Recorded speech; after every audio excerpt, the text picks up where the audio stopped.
हम तो डूबे हैं सनम, तुम्हें भी ले डूबेंगे। हारिस रऊफ ने कुछ ऐसा ही किया।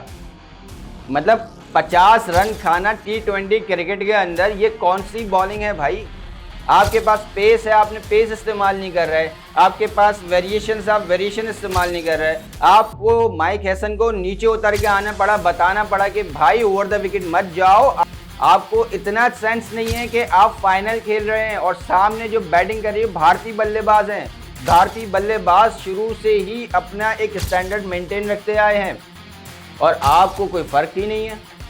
आप जो राफेल गिराने के सारे इशारे कर रहे थे, आप वो क्या हुआ उन सब का। आप अपनी बॉलिंग में तो कुछ दिखाएं। अगर देखा जाए, ये मेरा क्या, आवाम भी यही देखती है कि अगर हारिस रऊफ 50 रन ना खाते तो पाकिस्तान शायद जीत चुका होता। दूसरी जानिब पाकिस्तान की बैटिंग पे बात कर लेते हैं। पाकिस्तान के ओपनर्स ने बड़ा बेहतरीन स्टार्ट लिया। साहिबजादा फरहान ने अपने AK-47 वाले एक्शन की लाज रखते हुए 50 करी और इसके साथ साथ बेहतरीन सपोर्टिंग बैटिंग करी फ़खर जमान ने। उसके बाद क्या हुआ, साइम अयूब गए, आगा गए, सारे एक एक करके चले गए। सिर्फ 10 ओवर में 107 रन, एक खिलाड़ी आउट, बकिया 10 ओवर में सिर्फ 38 रन। मतलब ये पाकिस्तान की बैटिंग का स्टैंडर्ड है। एक खिलाड़ी नहीं रुक पाया। ऐसा लगा कि कोई सुनामी आ गया पाकिस्तानी बल्लेबाजों के ऊपर, और या फिर उन्हें घर वापस आने की जल्दी थी। उनकी जो है एयरप्लेन की जो फ्लाइट है वो उनकी निकल रही थी, और जल्दी जल्दी मैच ख़त्म करते हैं। यार 146 का कोई टारगेट है। जिस तरीके से ओपनिंग हुई थी तो उससे ऐसा लग रहा था पाकिस्तान 200 नहीं तो 190 180 के दरमियान टारगेट देगा, और ये बनता था, फाइनल का टारगेट ये बनता था। लेकिन आपने नहीं दिया। आप 160 ही कर लेते तो थोड़ा तो बच जाते आप। लेकिन बचते कैसे कि हारिस रऊफ साहब ने तो अपना काम दिखाई दिया था। जब जब पाकिस्तान को उनकी ज़रूरत होती है वो तब पाकिस्तान के महंगे तरीन बॉलर साबित होते हैं। महंगे तरीन किस सेंस में बोल रहा हूँ, सबसे ज़्यादा रन्स खाने वाले बॉलर साबित होते हैं। पाकिस्तान के साबिक क्रिकेटर्स हों, पाकिस्तान के क्रिकेट स्पेशलिस्ट हों, पाकिस्तान के क्रिकेट जर्नलिस्ट हों, बता के थक गए कि अब खुदारा तजुर्बात को बंद किया जाए, एक प्रॉपर टीम बनाई जाए, पर्ची सिस्टम ख़त्म किया जाए। एक तो पाकिस्तान के अंदर पर्ची सिस्टम भी तो बहुत है। अब किस को आप उठाएंगे तो उसके पास पीछे से इतनी पर्चियाँ तो निकलेंगी। बासित खान ने यहाँ तक कह दिया कि मोहसिन नकवी साहब से गुजारिश है, वज़ीर आज़म साहब से गुजारिश है कि अब तो कुछ कर लें, ये सर्जरी आपकी काम नहीं आई। ये आपके क्रिकेट का मयार हो चुका है कि सिर्फ 10 ओवर में 39 या 38 रन बनाते हैं और पूरी टीम पवेलियन लौट जाती है। तो दूसरी जानिब हम बात करेंगे तिलक वर्मा की बैटिंग की। बहुत आला बैटिंग करी, ऐसी बैटिंग जो उसको देख के लग ही नहीं रहा था कि वो प्रेशर मैच खेल रहा है। वो बाउंड्री सिंगल अपना पूरा एवरेज लेके जा रहा है। सैमसन ने भी बहुत अच्छी क्रिकेट खेली। सैमसन का जो कैच छूटा, गलत साहब से कैच छूट गया, फिर देखें मैच कहाँ चले गया।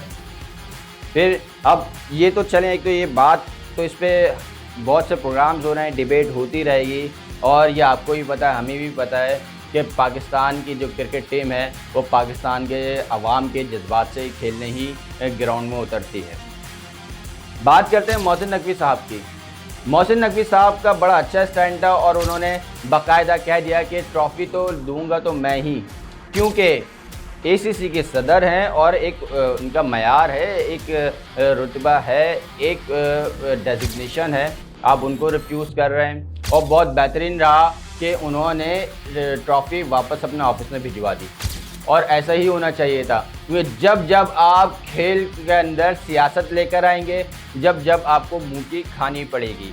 इसी के साथ साथ जब सलमान अली आगा को चेक दिया गया तो रिएक्शन तो आता ही है ना। आप इतनी चीज़ें करें और हम रिएक्शन भी ना दें, उसके बाद आपके लोग बैठकर रोएं, जैसे कि सुशांत वगैरह, जिनको एक बहुत ही मशहूर इस्तिलाह है जिन्हें कार्टून नेटवर्क कहा जाता है। फिर बहरहाल सलमान अली आगा ने उनसे चेक वसूल किया और उसको फेंक दिया।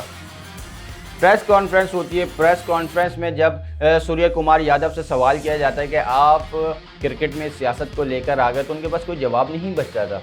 बोलना है नहीं बोलना है, गुस्सा हो रहे हो आप। फिर इसी के साथ साथ अगर हम बात करें कि क्या माजी की तरह। अब तो माजी हो गया ना। अब फ्यूचर में मुस्तकबिल में पाकिस्तान क्रिकेट टीम में क्या एक और सर्जरी होने जा रही है? क्या बाबर और रिजवान की वापसी हो रही है? ये बड़े सवालात हैं। क्या पाकिस्तान के पास बैटिंग के लिए कोई अच्छे बल्लेबाज नहीं है? मीर हमज़ा जैसा आपका बेहतरीन बॉलर, उसको आपने बिठाया हुआ है। आपने जो आप स्पेशलिस्ट स्पिनर लेके गए, आपने उसको मैच ही नहीं खिलाया। सब जानते हैं मैं बात कर रहा हूँ सुफियान मुकीम की। एशिया कप हो गया, इससे पहले आईसीसी के जितने टूर्नामेंट्स हो गए, पाकिस्तान की टीम की कारकर्दगी 0। ठीक है, वो 6-0 का तो एक हिंसा है, वो तो भारतीयों के लिए और खुसूसन मोदी सरकार के लिए एक उनका एक वो बोलते हैं ना, हिंदी ज़ुबान होती है, उसमें कहते हैं कि शराब बन के रह गया है। तो वो कुछ भी कर लें, वो तो है भाई, जिनका काम है उन्होंने कर दिया। उन्हीं की वजह से आज हम आज़ाद घूम रहे हैं, आज हम अमन की जो बात करते हैं, आज हम सुकून की नींद सो रहे हैं। लेकिन क्रिकेटर्स को तो चाहिए ना कि वो अपना काम तो करें भाई, कम से कम अपना काम करें, ना गया वो बिल्कुल इशारे बनाते रहें। बहरहाल बातें होती रहेंगी, प्रोग्राम्स होते रहेंगे, लेकिन इन लोगों के जो मैनेजमेंट बैठी हुई है, इनके कान पे जूं नहीं रिंग नहीं। मतलब मैं अब और क्या कहूँ इन लोगों के लिए कि आपके पास इतने मायना साबिक क्रिकेटर्स बैठे हुए हैं, आप उनको बुलाएं, उनसे कोचिंग करवाएं। आप बाहर से भी बुलाते हैं, और जो बाहर से जो कोच आता है वो भी बिल्कुल ऐसा लगता है जब वो अभी वो जाएंगे तो वो या तो शुगर के पेशेंट बन के जाएंगे या ब्लड प्रेशर के पेशेंट बन के जाएंगे। वो उनको टीम की जो कोच, ऐसी टीम की कोचिंग मिल गई जिसका कुछ पता ही नहीं होता, और ऐसी टीम है मतलब पल में तोला पल में माशा। बहरहाल यही कहा जाएगा आखिर में कि अल्लाह ताला हम पर रहम फरमाए, और हमारी जो मुक़्तदरा है, यानी कि जो हमारे जो आला ओहदेदार हैं पीसीबी के, उनको समझ अदा फरमाए, और पाकिस्तान की टीम को बेहतरीन से वही पुराना वक़ार जो सरफराज अहमद तक था, वो वक़ार वापस मिल जाए। बहुत शुक्रिया।